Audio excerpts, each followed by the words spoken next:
महाराज मैं आपका शरण में आता।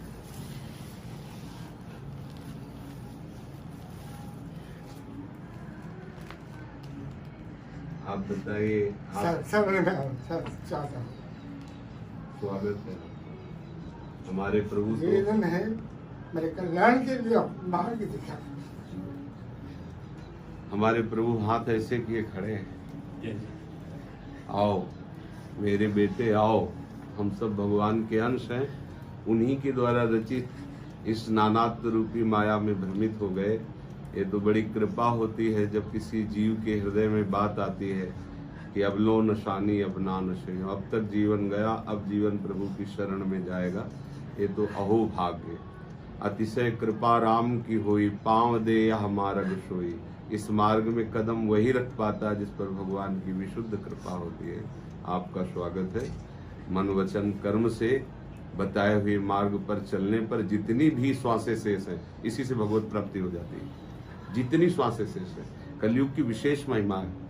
पहले था 10-10 हजार वर्ष हाथ उठा करके, अंगूठे केवल खड़े होकर, वायु पीकर। कलयुग में केवल भगवान नाम निरंतर जपते हुए जितनी श्वासें बची हैं, अगर हमारी अगली श्वास की मृत्यु है तो एक श्वास में भगवत प्राप्ति हो जाएगी। एक श्वास में पुत्र के बहाने बुलाया नारायण तो भगवत प्राप्ति हो गई। आखिरी श्वास में भगवान नाम निकल गया, पुत्र के बहाने से ही तो भगवान के पार्षद आ गए, यम पास काट दी और उनसे कहा तुम कैसे धर्मराज के दूत हो, ये तो निष्पाप है। तो ये निष्पाप कैसे, वैश्यागामी न जाने कैसे कैसे हिंसा और पाप करता रहा और आप इसे निष्पाप कहते। बोले मेरे स्वामी का एक बार अंतिम समय में यदि नाम आ जाए तो तुम्हें पता नहीं, वो तत्काल निष्पाप हो जाता है। तो अब जितनी श्वासें बची हैं वो प्रभु के चरणों में अर्पित कर दो। बस अर्पित करने का मतलब जो मंत्र मिले, जो नाम मिले, उसी के सुमिरन में लग जाओ तो बस भगवत कृपा ही कृपा है। जितना बचा है जीवन उतने से ही भगवत प्राप्ति हो जाएगी। जितना बचा है बस ये सोच ले, अब लो दशाने अब ना नशे हो। उसी से भगवान बहुत कृपालु है, बहुत उदार है। जिस समय जैसे खेलने गया हुआ बच्चा जब घर में लौटता और माँ कह के पुकारता है तो माँ कहती है हम तो पहले से तुम्हारा इंतजार कर रही थी, तुम ही खेल में लगे हो। ऐसे ही भगवान की ही इस माया रचित खेल में हम अपना जीवन लगाए हुए हैं। जब हमें याद आती कि अरे अब पता नहीं कब श्वास छूट जाए और अभी जहाँ जाना है वहाँ का परिचय नहीं है, अभी भगवत प्राप्ति का क्या स्वरूप, हमें कुछ वो घबरा जाता है जीव। मरने के समय जीव को भय क्यों लगता है? इसलिए लगता है कि जैसे अभी आपको भेजा, जाओ आप अमेरिका जाओ, अब आपका कोई परिचय नहीं, कहाँ जाना कैसे, तो आप घबरा जाओगे। और अगर आपका वहाँ कोई रिश्तेदार है, संबंधी है, तो आप आराम से चले जाओगे कि उनके यहाँ रुक जाएंगे, हमें सब पता है, वहाँ की सब बातें हमें वो बता देंगे।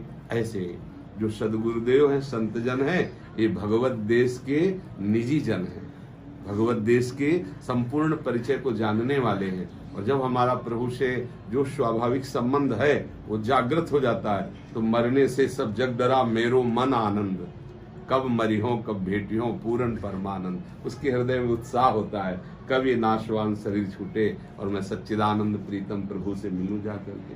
स्वागत है आपका शरणागति।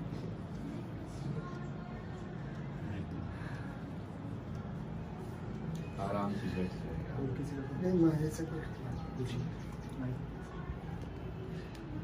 कोई प्रश्न शेष नहीं है, बस आपकी शरण में, आपकी शरण में ले लीजिए, हमें और कुछ नहीं, सिर्फ आपकी शरण चाहिए। सारे प्रश्न आपको देकर समाप्त हो गए,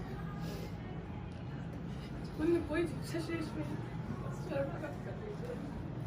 आप इसके बाद हमसे मिलिए यहाँ से। गुरुजी मुझे अपनी शरण में ले लीजिए। बात करें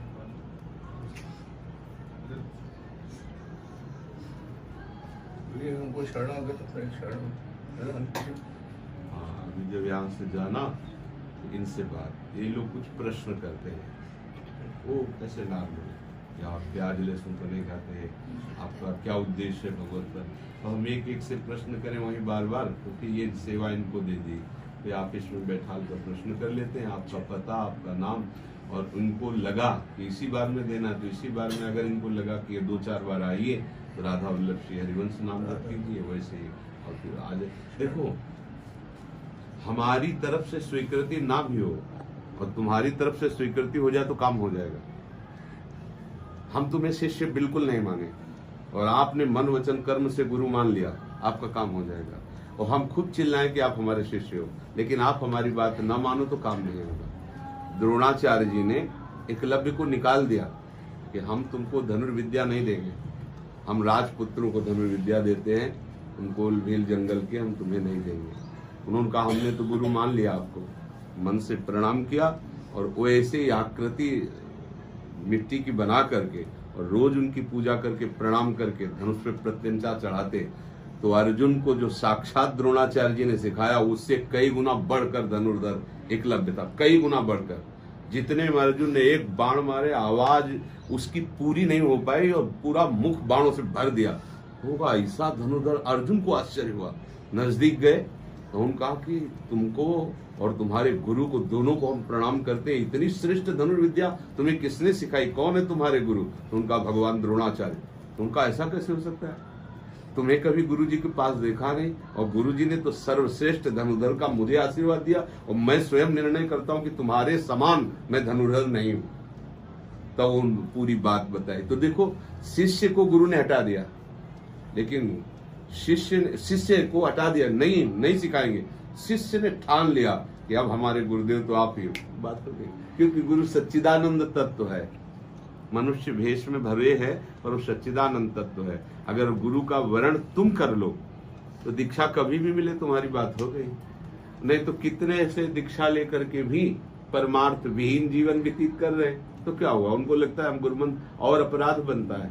दीक्षा लेकर के मनमानी भोजन, मनमानी आचरण, मनमानी गंदी बातें, तो वो और मतलब दूषित हो जाता है। कम से कम जैसे आज आप दीक्षा के लिए बोल रहे हैं, तो अब तक जैसे जो भी गलतियां हुई, दीक्षा लेते ही नया जन्म होता है और उधर का सब क्रास लग जाता है।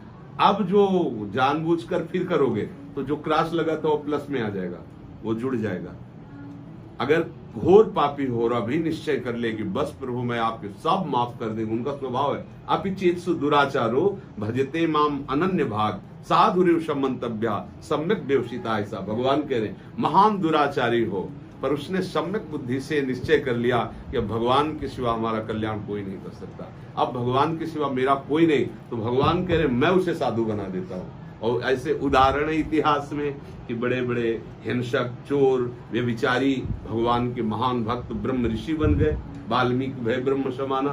तो हमें अंदर से स्वीकार करना है गुरुदेव को और गुरुदेव के वचनों को, बस बात बन जाएगी। ये कोई सांसारिक संबंध नहीं है कि जैसे संसार में संबंध हम स्वीकृत कर लेते हैं बस हो गया, ऐसा नहीं है। इसमें आज्ञा पालन करे वही शिष्य, और आज्ञा उल्लंघन करके मनमानी आचरण करे तो सब नाटक हो जाता है। ये बाहरी नाटक, मान लो कंठी बांध ली, हम तिलक लगा लिए, अपने गुरु की अवहेलना करें, उनकी बात ना माने, तो हमारे हृदय में अध्यात्म शक्ति नहीं जागृत होगी।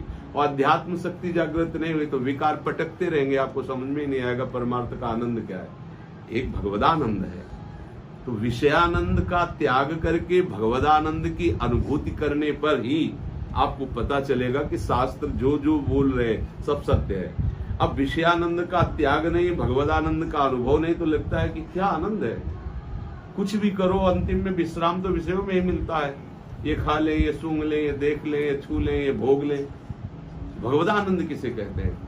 जब सही मार्ग में चलोगे तो जिन भोगों के लिए लोग एक दूसरे की हिंसा करते हैं वो भोग तुम्हें ऐसे दिखाई देंगे, मलवत बमनवत। रमा बिलास राम अनुरागी तजत बमन जिम जन बड़भागी। जैसे कोई बमन उल्टी कर दे, देखने को मन, ऐसे देखने को मन नहीं होगा। और कहीं और भगवत दर्शन की लालसा जग गई तो ब्रह्मादिक के भोग सब विषम लागतता ही नारायण ब्रजचंद की लगन लगी ही जाए। अब लगन लग गई, कैसे प्रभु को निहारूं, कैसे प्रभु से मिलूं, तो ब्रह्मादिक के भोग भी उससे विष के समान लगते हैं। ये पार्थिव मर्त भोगों की तो बात जाने दो। तो हमें लगन पूर्वक गुरुदेव का वर्ण करके गुरुदेव के वचनों के अनुसार चलना चाहिए, और जहां ऐसा चले बस बात बन गई। आपको मार्ग पूछना नहीं पड़ेगा, आपको दिखाई देगा ये मार्ग है, ये मार्ग। आगे आगे स्वयं भगवान आपको घसीटते चले जाएंगे। देखना। तो अगर ऐसा ना हो तो हर जीव सकामता से चलता है, हर जीव अज्ञानता से ही चलता है, और वो निष्काम और ज्ञानी हो जाता है। तो भगवान ही तो उसे प्रदान करते हैं ज्ञान, भगवान ही उसको पूर्ण काम करते हैं। तो उनकी आश्रय लेकर, उनकी शरण होकर गुरुदेव के बताए हुए उपासना में लग जाए, फिर कोई प्रश्न नहीं रहता। भगवान जब कृपा करते हैं तब संतों का सानिध्य मिलता है। जैसे आप लोग सामने बैठे हो तो ऐसे नहीं बैठे हो, ये प्रभु कृपा करके आपको प्रेरित किए, आप आए, ये प्रभु का दुलार है कि अपने जनों से वो आपका संग करवा रहे हैं, अपने प्रति वो आकर्षण कर रहे हैं। नहीं तो हम संसार में इतने भूल जाते हैं कि रामकृष्ण हरि बोलने की इच्छा ही नहीं होती, बस वही संसार का चिंतन, वही भोगों का चिंतन। ऐसा लगता है यहाँ की उन्नति, यहाँ का विषय विलास, यहाँ का जन समुदाय, ये सब सत्य है, ऐसा लगता है। लेकिन बात ऐसी है जैसे स्वप्न, ऐसा ही है। भगवान शंकर कह रहे हैं, माँ कहो मैं अनुभव अपना, सत हरि भजन जगत सब सपना। ये स्वप्निक है, बदलता चला जा रहा है, परिवर्तन होता चला, सब भाग रहे हैं, विश्राम कहीं किसी को नहीं है, सब भोग रहे हैं, विश्राम शांति किसी को नहीं, सब संग्रह कर रहे हैं, तृप्ति किसी को नहीं। समझो तो ये भूत के लड्डू हैं, खाते खाते जीवन व्यतीत हो गया, अब पेट ही नहीं भर रहा, भोगते भोगते जीवन व्यतीत हो गया, कभी तृप्ति ही नहीं हो रही है। क्या ये कैसा जादू है भगवान का? प्रवाह चल रहा है, कुछ मरने के प्रवाह में, कुछ जन्मने के प्रवाह में, कुछ मरने जा रहे हैं, कुछ जन्मने जा रहे हैं। कैसा प्रवाह चल रहा है माया का। जब इसका चिंतन करो तो भय लगता है कि अरे कैसा है, कैसा संसार। कहीं कोई काट रहा है, कहीं कोई पूज रहा है, कहीं कुछ मंगल हो रहा है, कहीं घोर अमंगल हो, कैसा है माया का प्रवाह चल रहा है। तभी मन डूबता है, ऐसी माया से प्रभु मुझे बचा लो अब अपनी शरण में, अब ये दुख में संसार पुनः मुझे जन्म लेकर के इसमें ना आना पड़े, ऐसा।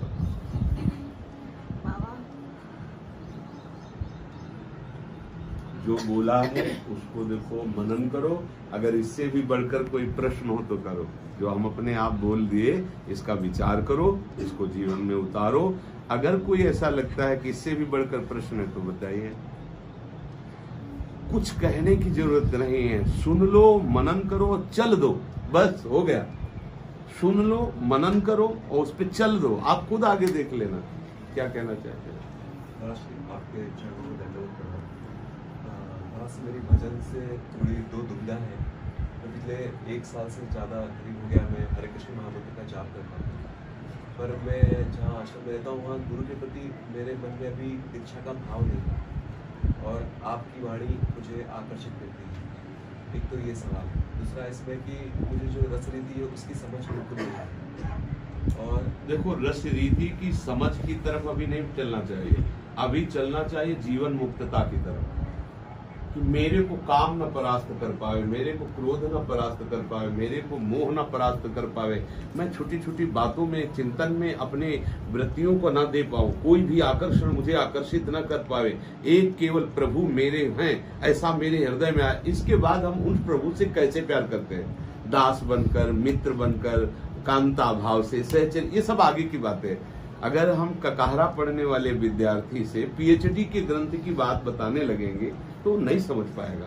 तो हम लोगों को रस रीति के चक्कर में भी नहीं पढ़ना चाहिए, अभी तो विषय रस त्याग और भगवदानंद की तरफ आकर्षण होने की बात अंदर आनी चाहिए। हम छत की बात तब देखें जब प्रथम सीढ़ी में तो खड़े हो जाए, अभी तो हमारी प्रथम सीढ़ी में ही खड़े होने की सामर्थ्य नहीं आई है।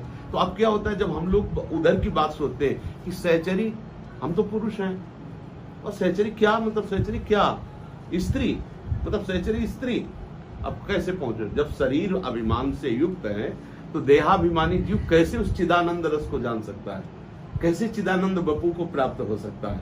इसलिए पहले हमें चाहिए कि कदम बढ़ाते चले जाएं, आगे का जब दृश्य दिखाई देगा तो पागल हो जाओगे अपने आप। बेशुद्ध थे थे बचन मिथुन मुख निसरत, सुन सुन देह दशाक, ये परम हंसों का रस है।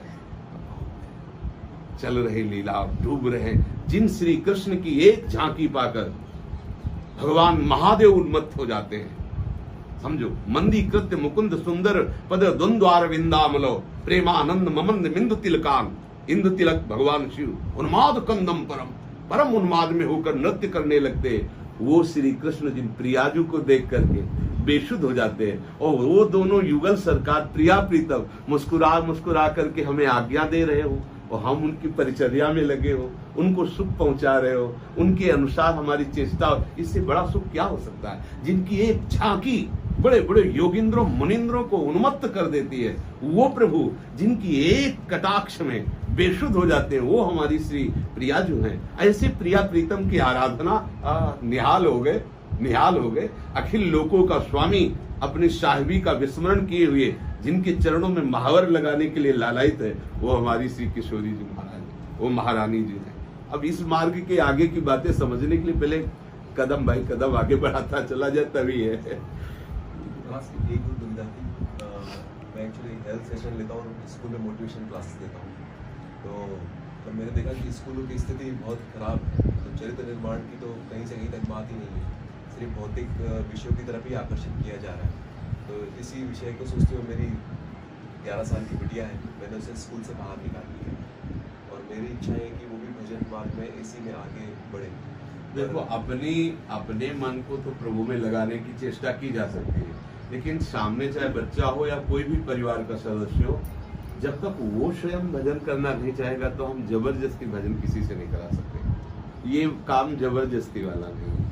सत्संग के द्वारा, साधु महात्माओं के संग के द्वारा बुद्धि में ये बात आ जाए कि नाम जप करना परम लाभ है और वो नाम जप करने लगे तो आपका उपदेश, आपका सहयोग काम करेगा। अब वो बच्चा ही निश्चय न करे तो फिर किसी का बस नहीं चला। ये चूंकि ऐसा कार्य है, हमें दूध पिलाना, भोजन पाना, वो जबरदस्ती कर सकते हैं, लेकिन मंत्र जप करना है, नाम जप करना है, ये तो प्यार से हम कह सकते हैं, लेकिन वो जब तक नहीं रुचि करेगा तब तक तो हमें क्या करना, पहले हम अपनी रुचि भजन में कर लें और फिर जब हम संकल्प करेंगे किसके, तो उसके मन पर भलात आपका भजन जाके काम करने लगेगा। अभी क्या है, मोहाशक्त है आप, अभी मोहाशक्त है कि इसका मंगल हो, मेरी बेटी है ना। अब ये मोह आपको निर्बल करेगा, बलवान नहीं करेगा। और यदि आप भगवत प्रेम से मतवाले हैं तो किसी भी जीव के प्रति संकल्प करेंगे उसका मंगल प्रारंभ हो जाएगा, क्योंकि आपके पास भजन पावर है ना। आप पहले खुद भजन में लगिए, खुद अच्छे आचरण वाले बनिए, तो आपका संकल्प, आपका संग, क्योंकि आपके ही अंश से प्रकट है, उसका प्रभाव पड़ेगा। ठीक है ना। हाँ, जबरदस्ती नहीं किया जा सकता है। और ये कि लोक में आजकल ये सब बढ़ रहा है, उसका प्रधान कारण है आहार और संग। आहार और संग। आहार पवित्र नहीं, बड़ा स्वच्छ दिखाई देगा, सुंदर दिखाई देंगे, लेकिन पवित्रता नहीं मिलेगी। तो पवित्रता ना होने के कारण बुद्धि आकर्षित हो जाती है नाना प्रकार के प्रलोभनों में, विषयों में। और संग, प्रगट का संग, जैसे मोबाइल आदि है, व्यक्ति है, दृश्य है, ये सब संग हमारी बुद्धि पर बहुत बड़ा असर करता है। तो आहार और संग दोनों हमारे बिल्कुल व्यर्थ वाले हैं। अब जिन बच्चों के पास मोबाइल है, मतलब पूरा संसार वो अपनी जेब में लेके चलते हैं, और जो बच्चे चाट चूट इधर उधर सब खाते पीते हैं, मतलब बहुत ही अपवित्र है। सुंदर मान सकते हैं, स्वच्छ मान सकते हैं, सजा रखा हुआ है, लेकिन उसका निर्माण अपवित्रता से होता है। भोजन का प्रभाव सीधे बुद्धि पर पड़ता है।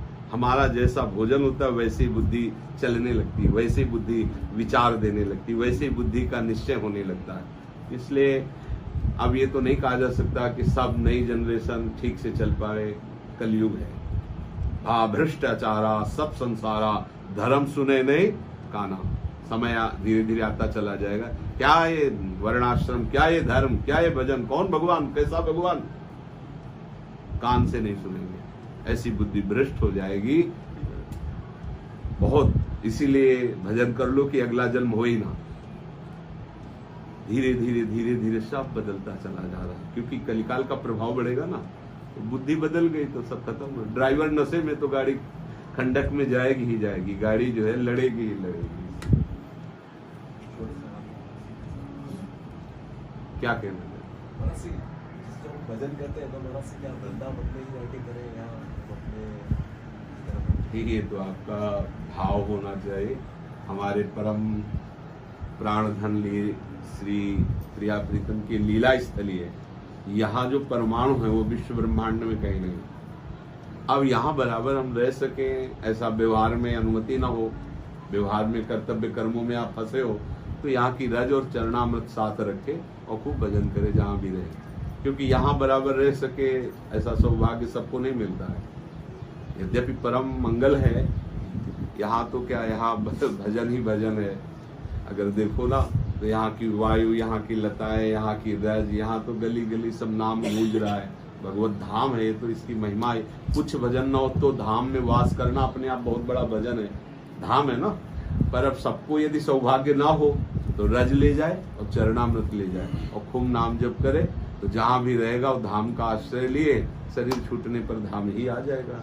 जो जिसका आश्रय लेता वहीं पहुंच जाता है।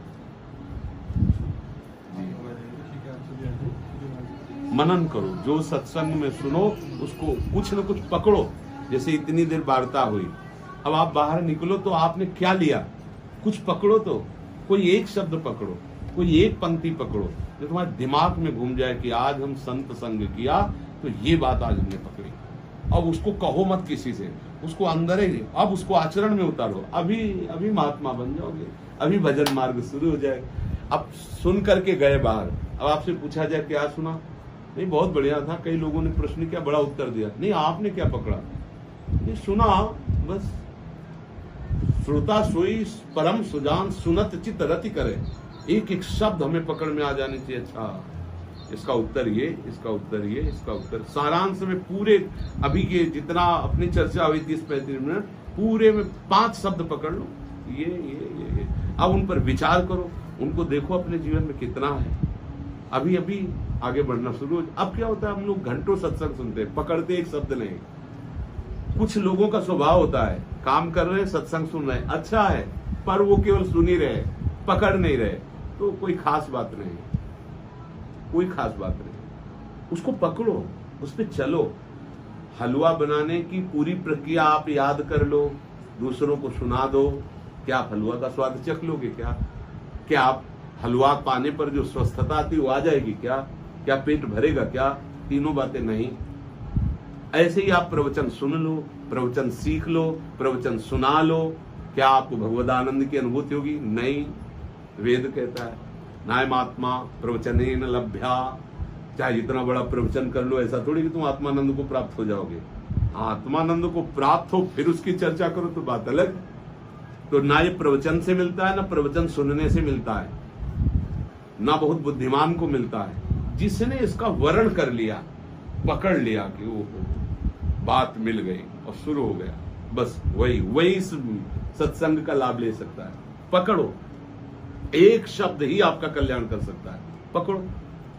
पूरे सत्संग में क्या पकड़ा, बस ये आप देखो आपने क्या पकड़ा। प्रश्नों की तो कभी अंतिम स्थिति आ ही नहीं सकती जब तक अध्यात्म की अंतिम स्थिति नहीं आएगी। प्रश्न तो बने ही रहेंगे, पर कुछ तो पकड़ो। कहीं जाया जाता है, कुछ लिया जाता है। आज के सत्संग में आपने क्या लिया, आप पकड़ो, अपने दिमाग में बैठा लो और उसको आचरण में उतारो, देखो प्रकाश होने लगेगा। पर ऐसा होना कठिन होता है। सब प्रश्न तो बहुत करते हैं, उत्तर भी होते हैं, पर पकड़ कहीं नहीं होती है, फिर जैसे कि तैसे रह जाते हैं। ठीक। आपने कहा कि अगर गृहस्थ है तो ब्रज और चरणामृत लेके जाओ वहाँ भजन करो।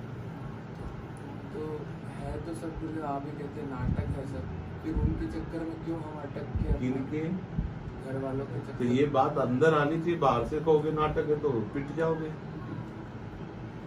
बाहर से कहोगे तो पिट जाओगे। ये तो अंदर समझने का, ये तो विवेक जागृत करने का विषय है। क्या नाटक है? एक ही सच्चिदानंद भगवान जड़ चैतन्य रूप लेकर के हिल रहा है। अब ये बात तुम्हें अनुभूति करनी है कि सब पत्नी से कहो तुम नाटक हो, पुत्र से कहो तुम नाटक हो, पिता से कहो तुम नाटक हो, पागल घोषित कर दिए जाओगे। बात समझना है, हमको अंदर से देखना है कि ये जो अच्छा बुरा जड़ चैतन्य ये सब दिखाई दे, ये नहीं है। एकमात्र भगवान है, एकमात्र प्रभु है। अब ये अनुभव करना है कि सबको बताना। ऐसा सबसे कहने लोगों तुम भगवान हो, तुम भगवान, तो पागल माने जाओगे। ये अंदर का विषय है। भजन करो, जिसके साथ जो कर्तव्य उस कर्तव्य का निर्वाह करो और आगे भगवत चिंतन। फिर वो जब उदासीन अवस्था आती तो ये अलग अलग सूत्र होते हैं। जब बुखार बहुत हाई लेवल का होता है तो साधारण टेबलेट नहीं दिए जाते। ऐसे ही जब उसका विवेक हाई लेवल का हो जाता है तो सीधे कहा जाता है सब तज हरिभज छोड़, संसार छोड़। अब वो अंदर से वो प्रबल वेग वैराग्य का बढ़ा। अब वहां ये काम नहीं चलेगा कि कर्तव्य पालन करो और सर्वधर्मान परित्यज्य मामेकम शरणम व्रज। भगवान ही तो बोल रहे हैं, नहीं तो भगवान ही तो कह रहे अपने अपने धर्म का पालन करो। एक ये साधारण उपदेश और यह असाधारण उपदेश, सर्वधर्मान परित्यज्य मामेकम शरणम। कोई स्थिति होती है, तो आपको देखना है अंदर कि आपकी स्थिति क्या है। अगर स्थिति गड़बड़ है और आप ये चाल चलोगे तो चल ही नहीं पाओगे, सारा मन वहीं लगा रहेगा परिवार में, संसार में। अगर स्थिति सही है तो वहां रहते हुए भी सारा का सारा चिंतन इधर होगा, वृंदावन बिहारिणी बिहारी जी का। तो मुझे लगता है अपनी स्थिति को देखकर ही कदम उठाने से, समझ रहे हो, बात दोनों प्रभु की ही है। गृहस्थी भी प्रभु का है और वैरागी भी प्रभु का है। गृहस्थी में रहकर भी भगवत प्राप्ति होती है और वैराग्य से भी भगवत प्राप्ति होती है। पर गृहस्थी को अंतर वैराग्य धारण करना होता है। वैरागी बाहर का वैरागी और अंतर का दोनों का होता है, लेकिन गृहस्थी बाहर का रागी दिखाई देगा, परिवार है, घर मकान है, सब संग्रह, लेकिन अंदर से वो केवल प्रभु को अपना मानता है, केवल प्रभु के भजन में। ये बात समझना ठीक है। आप तो